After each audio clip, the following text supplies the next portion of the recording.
America Iran युद्धाचा फटका आता oil कंपन्यांना बसलेला आहे आणि त्यामुळे आता डांबराला कुठेतरी उपलब्ध नसल्यामुळे कामं रखडू लागलेली आहेत। मी सध्या नवी मुंबईमध्ये तुम्ही पाहता की डांबरीकरणाचं काम केलं जात आहे, मात्र ऑइल कंपन्यांना फटका बसल्यामुळे या फटका आता डांबराला बसला आणि डांबर उपलब्ध होत नसल्यामुळे आता कामं रखडतील की काय अशा प्रकारची परिस्थिती निर्माण झालेली आहे।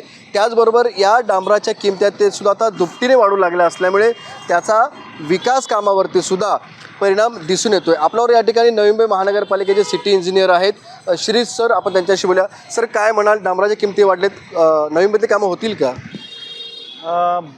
इराण आणि अमेरिका जे युद्ध चालू होतं त्याच्यामुळं ऑइल कंपन्यांकडनं मटेरियल मिळण्यामध्ये अडचणी येत होत्या आणि त्या युद्धाचा परिणाम म्हणून डांबराचे रेट जवळपास दुपटीपेक्षा जास्त वाढलेले आहेत आणि त्याच्यामुळे डांबर मिळण्यामध्ये अडचणी येत आहेत। परंतु नवी मुंबईचं बघितलं तर नवी मुंबईमध्ये रस्ते तर तसे चांगले आहेतच आपल्याकडे आणि एकूण जवळपास 650 किलोमीटरपैकी 250 किलोमीटर रस्ते आपले कॉन्क्रीटचे आहेत, उर्वरित रस्ते आपले डांबराचे आहेत।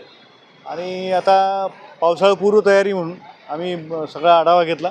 फक्त ज्या ठिकाणी गॅस पाईपलाईन किंवा इंटरनेट केबल्स किंवा इतर काही खोदकामं केलेली आहेत त्यांचे चरं भरण्याचं काम जवळपास 30-40% बाकी आहे।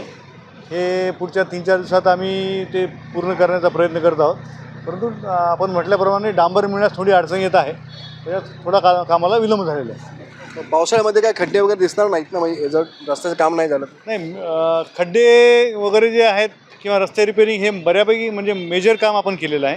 मी जसं म्हटलं, फक्त चराची पूर्ण म्हणजे चरा बुजवण्याचे जे काम आहे तेवढं थोडंफार शिल्लक आहे, तर ते आम्ही करून देऊ आणि रस्ते सुस्थितीत राहतील, नागरिकांची गैरसोय होणार नाही याची दक्षता घेऊ।